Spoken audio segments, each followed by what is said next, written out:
For a long time, Jim Rohn believed that the secret to wealth was a mystery reserved for a lucky few. Born on a small farm in Idaho, his reality was far from the world of high finance. It was a life of early mornings, physical labor, and a constant struggle to make ends meet. By age 25, he was a husband and father, working a job that paid just enough to survive, but never enough to live. The turning point came on a day he would never forget. A Girl Scout knocked on his door selling cookies. Jim wanted to buy them, but he didn't even have $2 to his name. In that moment of profound embarrassment, he realized that while he was a good person and a hard worker, his bank account told a different story. He decided then that he would not live the rest of his life making excuses. He needed a mentor, and he needed a philosophy that worked. The philosophy of the 70-30 rule. Everything changed when Jim met Earl Schaff, a man who didn't just teach him how to sell, but how to think.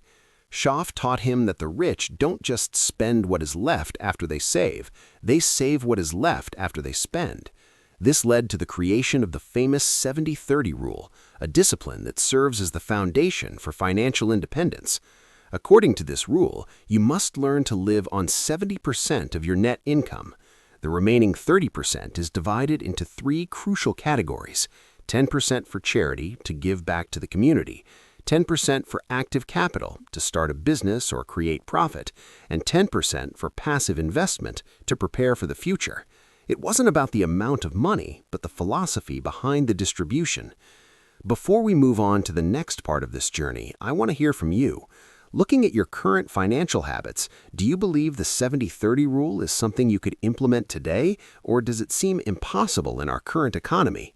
Share your thoughts in the comments below. Profit is better than wages. One of the most controversial yet impactful lessons Rohn learned was that wages will make you a living, but profits will make you a fortune. Most people are trained to trade their time for a paycheck, but the wealthy understand that time is a diminishing asset, while capital is a multiplying one. Rohn began working full-time on his job and part-time on his fortune. He didn't quit his day job immediately. Instead, he used his spare hours to build something that belonged to him.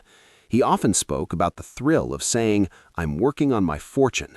This shift in perspective is what separates the average worker from the true investor.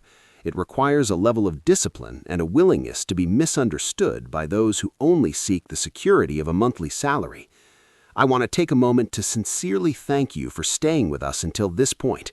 Your commitment to your own growth is truly commendable, and I promise you the most important revelation of this story is yet to come. Navigating the winters of life. Jim Rohn often used the analogy of the seasons to explain the volatility of the market and life.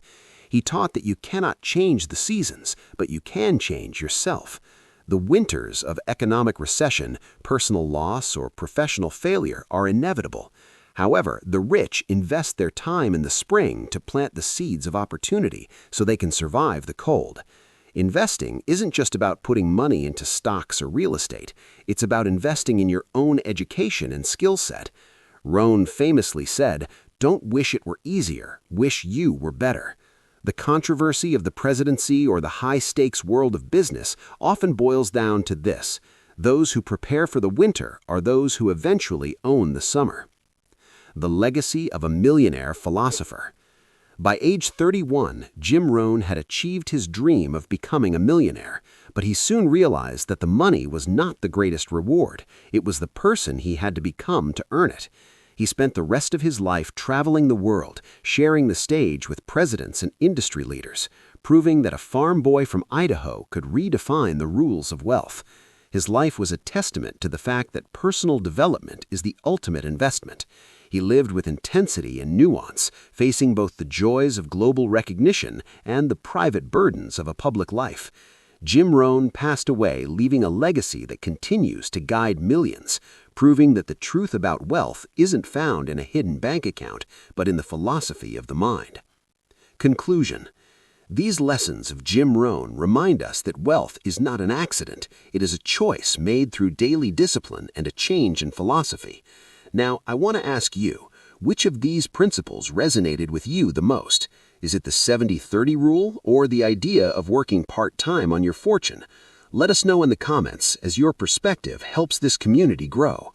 If you found value in this story, please subscribe to the channel and join our community of lifelong learners. Also, be sure to watch our next recommended video on the screen to continue your journey towards financial mastery.